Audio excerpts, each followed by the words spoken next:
বাগেরহাটে ধস নেমেছে কুল উৎপাদনে। চাষিরা বলছেন 2 মাস আগে ঘূর্ণিঝড় দানার আঘাতে ঝরে গেছে গাছের বেশিরভাগ ফুল, তাই এবার ফলন কমবে অর্ধেক। সংকটে কৃষি অফিসের কাউকে পাশে না পাওয়ার অভিযোগ তাদের।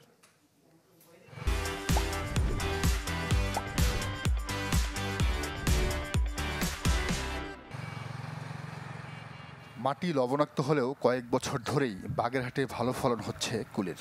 আকার, স্বাদ ও মানের কারণে বেশ চাহিদাও আছে ভোক্তার কাছে। তবে এবছর ফলনে নেমেছে ধস। চাষিরা বলছেন 2 মাস আগে ঘূর্ণিঝড় দানার আঘাতে ঝরে গেছে গাছের বেশিরভাগ ফুল, তাই উৎপাদন কমবে অর্ধেক।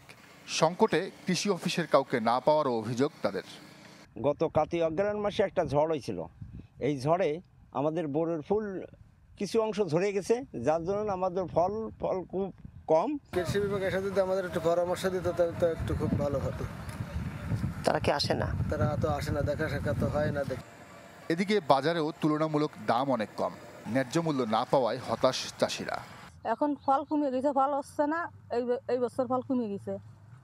এই বছর আমাকেও বেতন কম দিচ্ছে, এখন টিনির এখন সতিছে 400 টাকা করে পাইছি। এবছর 250 টাকা করে বড়ই তুলি, বড়ই কম হয়েছে। মানে মহাজনরা আমাকে টাকা দিতে পারতেছে না, আমাকেও কষ্টে দিন চলতেছে।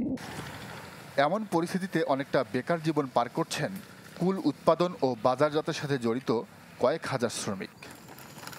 কৃষি সম্প্রসারণ অধিদপ্তর বলছে, গাছের যত্ন না নেওয়ার কারণে কমে গেছে ফলন।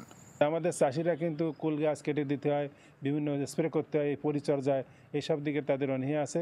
এ বিষয়ে আমাদের উপসহকারী কৃষি কর্মকর্তাদের আমরা পরামর্শ দিচ্ছি যে আমরা মাঠ পর্যায়ে দিয়ে চাষিদের সাথে তাদের পরামর্শ দেবেন।